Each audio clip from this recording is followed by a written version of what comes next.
The climate changes and the climate warms. One of the big questions for climate science is what happens to clouds that look just like that one. Will there be more of them or will be less of them? We're trying to understand, and you see how it is living here from day to day. You know, it's always sort of cloudy, but the small differences, if it's a little bit more cloudy or a little bit less cloudy, can have a big impact on climate change.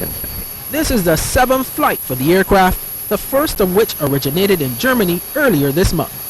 Then locally on the island we'll have what we call 9 local flights, where we leave in the morning around 8 in the morning and we fly far over the Atlantic and then come back in the late afternoon like we did today. So this was the 6th of those local flights, 7th research flight overall, and in total we'll have 11 research flights.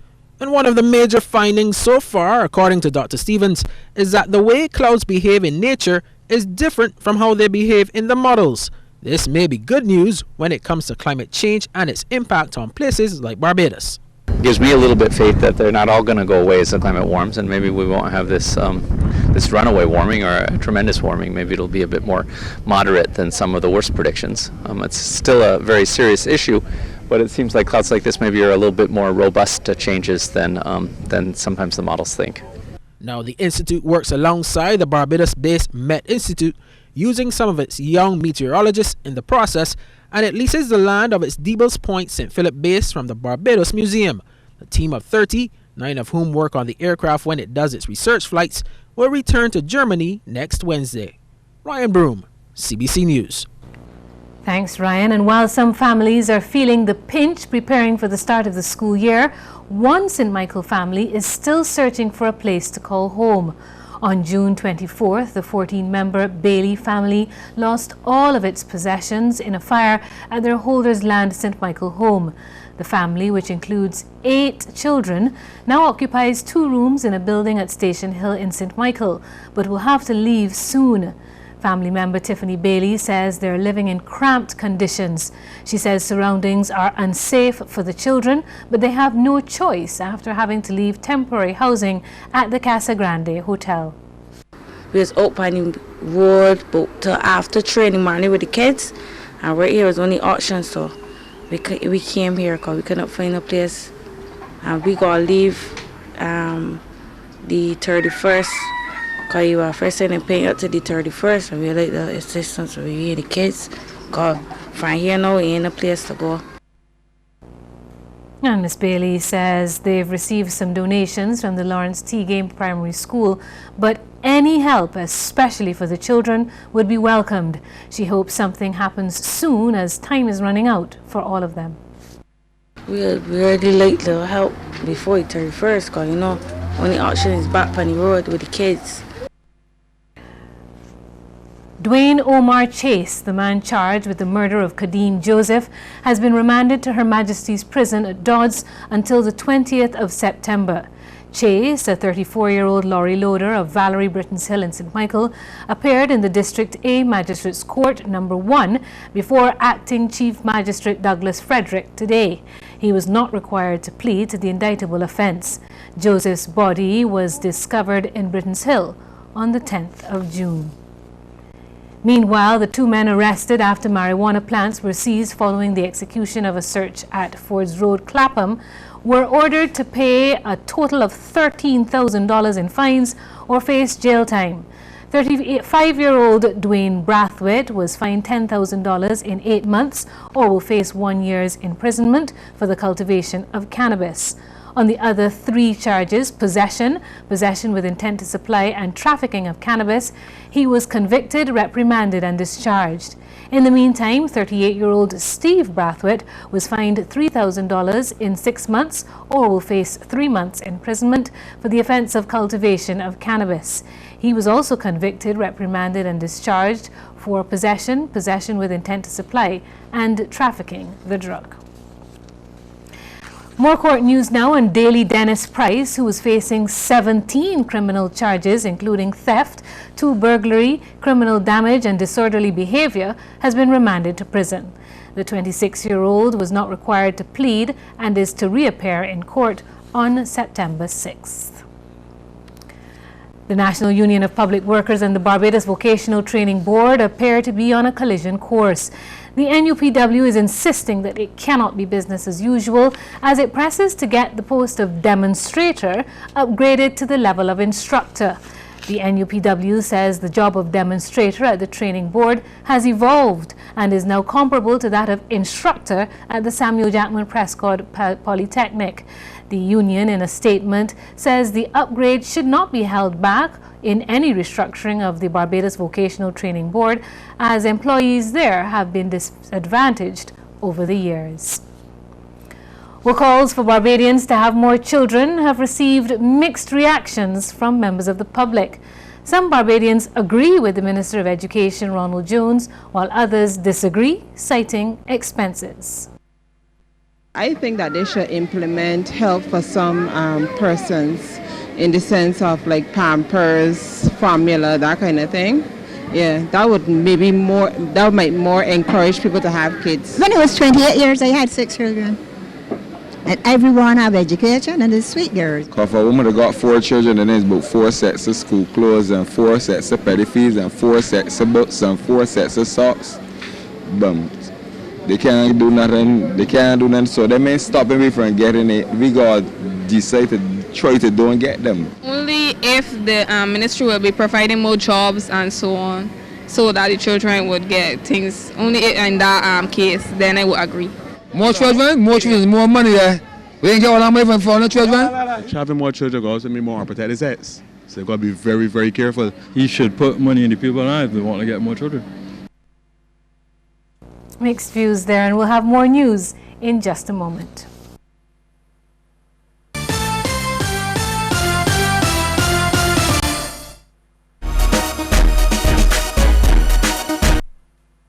Don't let your data experience slow you down. Step up to Digicel, Barbados' fastest 4G network, more than twice as fast as the slow network. Get more with Digicel.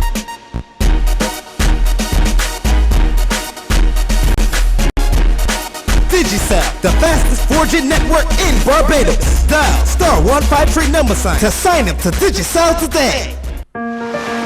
It's not about exercising. It's having the strength to do what you're passionate about. It's not about the road traveled. It's about the one to be traveled. An important thing in life is finding the perfect balance between body and soul. With a bottle of Ensure, you get the proteins, calcium, and 26 vitamins and minerals your body needs to live the best moments of your life with strength and energy. Your life, your health, your Ensure. A lot of people think that fast bikes are cool, and the girls show like the guys who work them. But like so many things about life, you gotta be careful. Having sex without a condom is like riding a bike without a helmet. It's just plain dumb. It's okay to have fun as long as you're smart about it.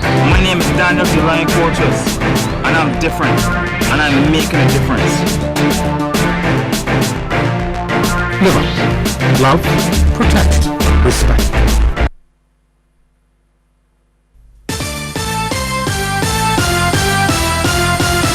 Well, with September quickly approaching, it seems like more families are experiencing difficulties in affording to outfit their children for the new school term. However, many local organizations are rising to the challenge to fill the void. And today, some parents were able to benefit from donations of critical supplies. Yards of material, ready-made school uniforms, school shoes, and vouchers toward other supplies were distributed by the Salvation Army for their back-to-school program.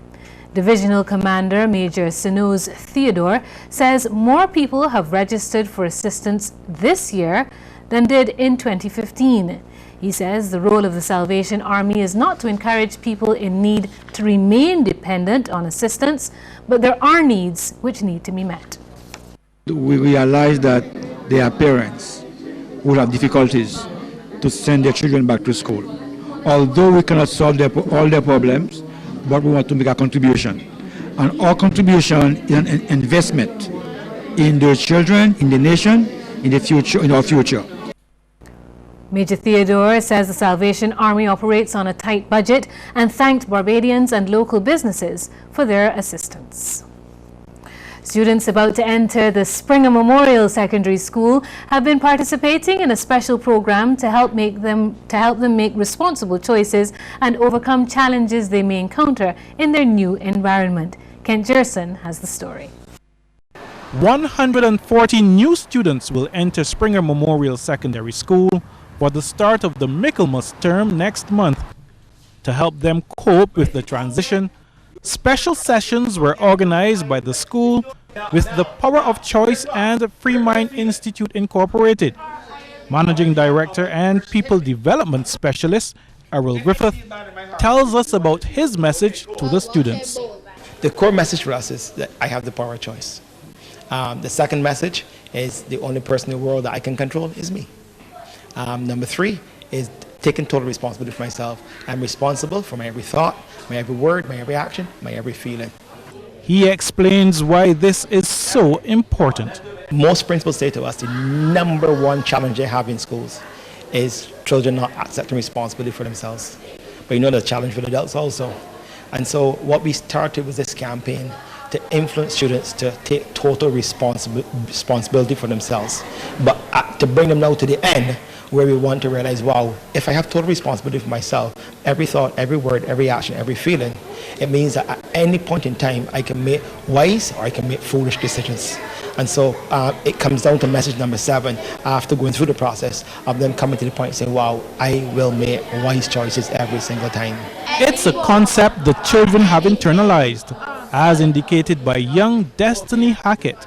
Today I learned that I have power over my own choices, and you should think before you do things, because you don't want to end up making bad choices and then end up in a circumstance that you don't want to be in.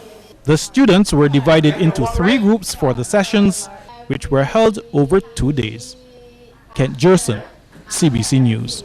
Now we remain with news of education, and guidance counselor at the Grantley Adams Memorial School, Shante Walters, says students entering secondary school are not always prepared for the changes it brings.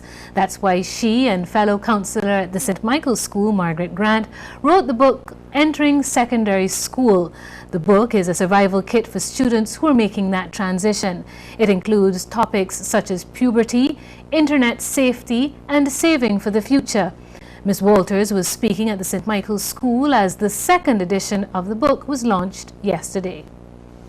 So many challenges that we experience with children, especially those who were the only person from their primary school going to a new secondary school. They felt as though they did not belong in the school. They did not know how to make friends. Sometimes they were victims of bullying. And then because in primary school the focus would be on what we call maths and English, when they came into secondary school and were faced with doing 11 to 13, sometimes 15 new subjects, they were having difficulty in understanding how to study and how to be on top of all of this work. Well, the launch of the 2nd edition of the Secondary School Transition Text coincided with the start of a 1-week camp for 11-year-olds who will be entering secondary school in September. Ms. Walters says parents should not reduce the amount of attention paid to their children as they move through the secondary school system. So the involvement that we see in primary school with parents going to PTA and being really involved in the school, we don't necessarily see it in secondary school.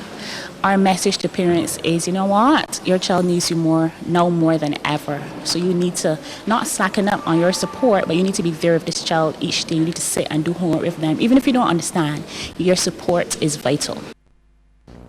In other news, the Barbados Institute of Management and Productivity, or BIMAP, is on the verge of rolling out a new online platform. Word of this from Executive Director Dr. Sonia Greenidge-Franklin. It's an e-learning platform where students will be able to access the information, access their training. It doesn't matter which part of the world they are, they will be able to access their training from here. We are in the final stages of the development of that, and that should be rolled out pretty soon. Dr. Greenidge-Franklin was speaking during a tour of the Institute by Commerce Minister Donville Innes yesterday. She added that the courses offered meet market demand. We find that our courses are constantly being upgraded and constantly being updated depending upon what is taking place. So we want to make sure that we are always on the cutting edge of what is going on in terms of management development. So our courses are constantly upgraded, and as a result, we do get a response for the new courses. But there are some courses that are tested and tried and proven, and the demand for those will always be consistent. Courses like supervisory management, courses like project management, Excel, there's always a high demand for those courses. Well, Barbadians are being reminded that the Postal Service remains relevant. Though social media may be faster, there are some forms of communication that require the postal method. It's the belief of Postmaster General at the Barbados Postal Service, Margaret Ashby. She expressed concern about people who are referring to traditional mail as snail mail. Often people try to make us feel bad of ourselves by saying that we're snail mail, but we still perform a very important role. Important documents and contracts cannot be forwarded via email, WhatsApp, Twitter, or the likes. It still has to be forwarded through the mail. Ashby was speaking at the Post Office's Bridgetown headquarters at the opening of a stamp exhibition in which all stamps issued since independence in Barbados are being showcased. Ms. Ashby says the Postal Service has seen a decline in letters being mailed for social reasons, but there remains a steady stream of business transactions. The postal institution is, however, working on a number of ways to remain relevant in modern times. The Postmaster General also says Barbados' stamps have made people far more aware of our country. Many persons visit Barbados because internationally our stamps are sold, and persons follow Barbados with respect to what is happening, our heritage or tourism, and this has caused a number of persons to decide to come to Barbados and fall in love. And the intention of the post office is to work closer with the tourism sector. We have a project in mind that we want to work with the tourism sector in getting Barbados and the hotels and all that we have to offer out there. Well, 2016 has signaled the 5th year of Camp Fusion, a summer arts and development initiative developed by the Pinelands Creative Workshop. The 6-week camp came to a grand finale with the I Like Myself tribute to Ricardo Lil Rick Reed. CBC's Shane Jones has the story. The intense program was born from the ideology of the Pinelands Creative Workshop to ensure cultural detention of Afro-Caribbean folk norms and to recognize and give credit to local performers, artists and cultural icons, as well as prepare a new generation in the interest of preserving heritage and identity. The underpinning for Camp Fusion rests firmly on the shoulders of the entity called Fusion, which was established in October 1998 between a number of Caribbean cultural grassroots organizations with the goal of preserving and sharing cultural works and resources. Fusion was established between PCW and Malic folk performers of Trinidad and Tobago, and later to include Grenada, Dominica, Tobago, Antigua, St. Vincent and the Grenadines, Guadeloupe, Guyana, St. Lucia, and Dominica. This year, the camp boasted 43 participants in 2 age groups, 8 to 10 and 11 to 16. They participated in music, dance and theater, as well as summer school for the 8 to 10 category in order to enhance their academic performance. They were all presented with certificates for their hard work. Entertainer Ricardo Lil Rick Reed was the honoree of the night, and Pinelands Creative Workshop CEO Rodney Grant said he was thrilled by the result of the camp. What is really amazing is that these children in just 6 weeks learned to play Rick music and also learn the lyrics. And if you understand Rick's music, then you know it is not really an easy task. And especially when we get to the social commentary. You know, Rick is the only boy that writes 10 verses. You know, so it's really not a very easy task to really imitate Lil Rick in any kind of way. Anthony Gabby Carter was the featured speaker, and he recalled when he started to recognize the talent of Lil Rick. I became a Lil Rick fan when Lil Rick brought out a song called I Don't Know How the Youth Get So. I said, wait, where this little boy come from? Where he get them words from? Where you get that rhythm from? Where you get them Bajan things from? Where you get the nerve to sing it from. But he got to be special. Of course, a few people say it's a flash in the pan, he can soon done, you know, can't keep it up. Can't keep it up. Since then, he gave us hit after hit